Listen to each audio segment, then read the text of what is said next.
Okay, making a video response to BigLundi's video titled Deterministic 1 Can't Read. Really, is that the best you got? Do you really believe I can't read? I mean, so far I've called you a big straw man, which I backed up, and then too much straw, which I backed up again. And I mean, is this supposed to be an insult? You really think I can't read? Actually, I think what you're trying to say is I'm ignoring your link, which I'm about to prove you're wrong. That's still hedonism. Yeah. I'm going to go ahead and post you a link, and if you were to use the resource that I gave you... Yeah, if I would have used it. Well, let's go to mine and see what this is the last video to you. See what I have to say. It is, but, I mean, let's go to your Stanford Encyclopedia of Philosophy. Ooh, did I say let's go to your link? My goodness, what did I say about your link? It first talks about motivational hedonism, which I don't think that's not what we're talking about. Yeah, we're not talking about motivational hedonism. Let's see what you say. The Stanford Encyclopedia of Philosophy, and decided to, I don't know, type in the word hedonism and look at... Yeah, did that. Went to your link, dude. The article called Hedonism, you would see that the very first sentence is... Yeah, that's what I said. The very first sentence is talking about motivational hedonism, which is not what we're talking about. Motivational hedonism is the claim that only pleasure or pain motivates us. Right. It's a different form of hedonism. Or the or statement fits. Let's see what let's go to your link again and how do they define a motivational hedonism. Motivational hedonism will here be construed as the egoistic claim that one is motivated by one's own pleasure or pain. Yeah, one's own pleasure or pain. That's well, here's an example. In life, you're going to be motivated by pleasure or pain. My example is going to be you're at a construction site and you fall into a trench that had rebar in it, so now you got a foot of rebar shoved up your ass. There's two possibilities. Either you like the rebar shoved up your ass or you don't like the rebar shoved up your ass.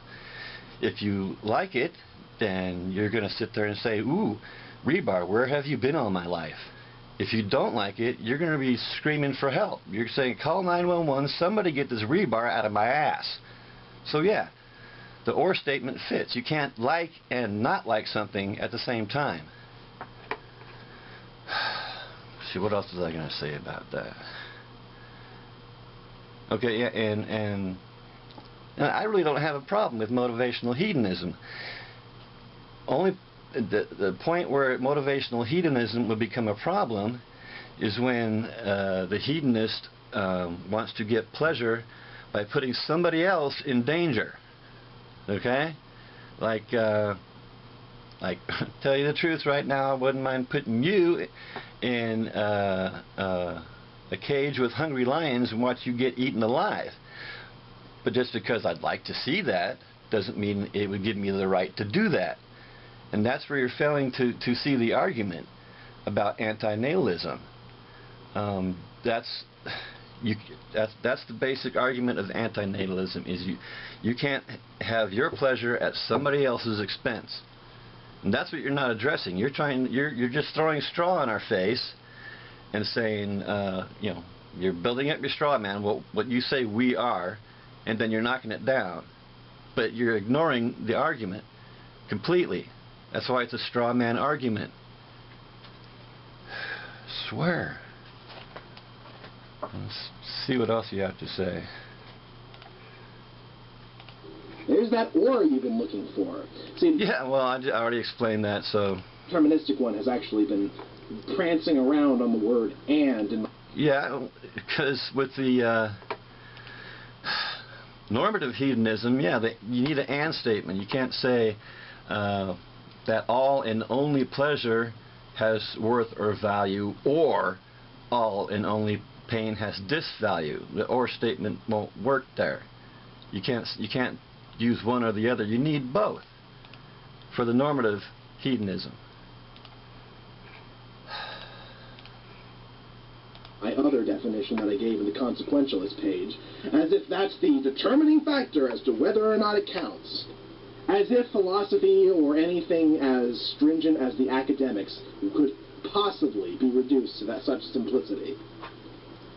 As, oh, there's an and there, so it doesn't imply, or whatever.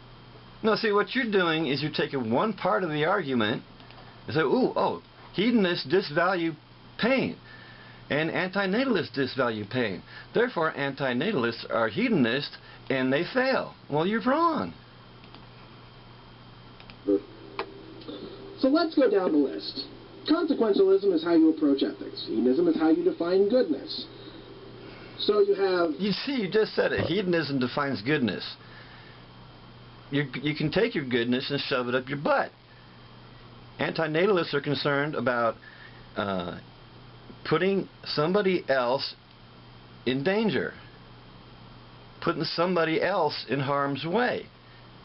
There's no amount of goodness that can make up for putting somebody else in harm's way.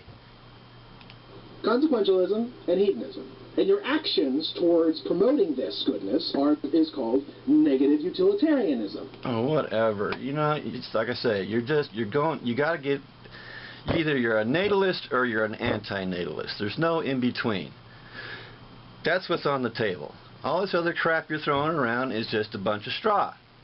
Are you a natalist or are you an anti-natalist? I am an anti-natalist because it is wrong to put somebody else in harm's way for your pleasure. Now, you tell me why it's okay to put somebody else in harm's way for your pleasure. That's what you got to do. Nothing else. That's what's on the table. Anti-natalism or natalism. What are you? And back it up. Fuck.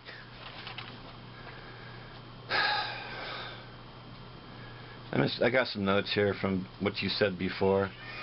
In your first video, you said not all suffering is bad. Well, I can agree with that, but that still leaves that there's suffering out there that is bad.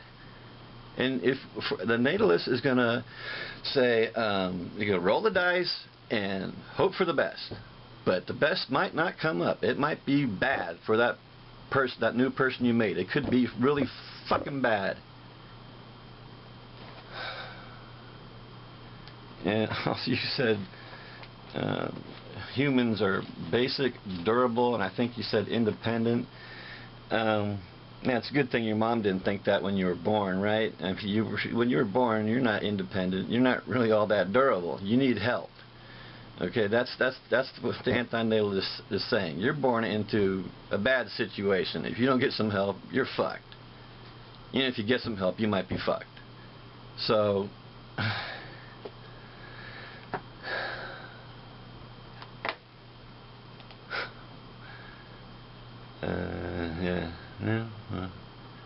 that's basically it, all right?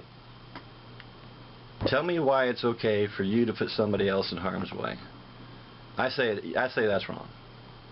So, unless that's what, again, I guess I gotta keep repeating it. We're talking. That's what's on the table: anti-natalism or natalism. All this other crap you're talking about is just complete bullshit. So, I'm gonna keep trying until one of us gives in. And there you are.